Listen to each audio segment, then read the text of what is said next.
March 8ஆம் தேதி சர்வதேச மகளிர் தினம். இந்த நூற்றாண்டு என்னை பொறுத்தவரை பெண்கள் நூற்றாண்டாக இருக்க போவது என்பதில் எந்த சந்தேகமும் கிடையாது.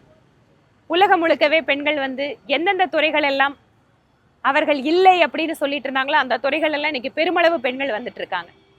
இந்தியாவை கூட பார்த்தீங்கன்னு சொன்னா பெருமளவு பெண்களோட வாழ்க்கையில மாற்றங்கள் வந்துட்டு இருக்கு.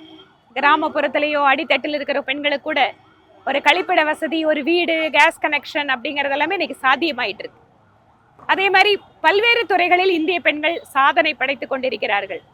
அதனால் பெண்களுக்கு இருக்கக்கூடிய தடைகள் இருக்கா, சவால்கள் இருக்கா? இருக்கு. ஆனால் அதை தாண்டி வருகின்ற ஒரு தைரியத்தையும் தன்னம்பிக்கையும் ஒரு படிப்பும் சரி சூழலும் உருவாக்கி கொண்டிருக்கிறது. இதற்கு பெருமளவு பிரதமர் நரேந்திர மோடி அவர்கள் உதவி செஞ்சுட்டு இருக்காரு. அவருடைய பல்வேறு திட்டங்கள் இன்றைக்கு பெண் குழந்தைகளுடைய பிறப்பிலிருந்து ஆரம்பிச்சு அவர்களுக்கு வாழ்க்கையில ஒரு உயர்ந்த இடத்துக்கு போறது வரைக்கும், அது திட்டங்களாக இருக்கட்டும், கொள்கை முடிவுகளாக இருக்கட்டும், இதில் எல்லாத்துலேயுமே நாம் பங்கெடுத்து கொண்டு நம்முடைய வாழ்க்கையை சிறப்புற செய்வோம் என இந்த நேரத்தில் அத்தனை பெண்களுக்கும் என்னுடைய வாழ்த்துக்களை தெரிவித்துக் கொள்கிறேன்.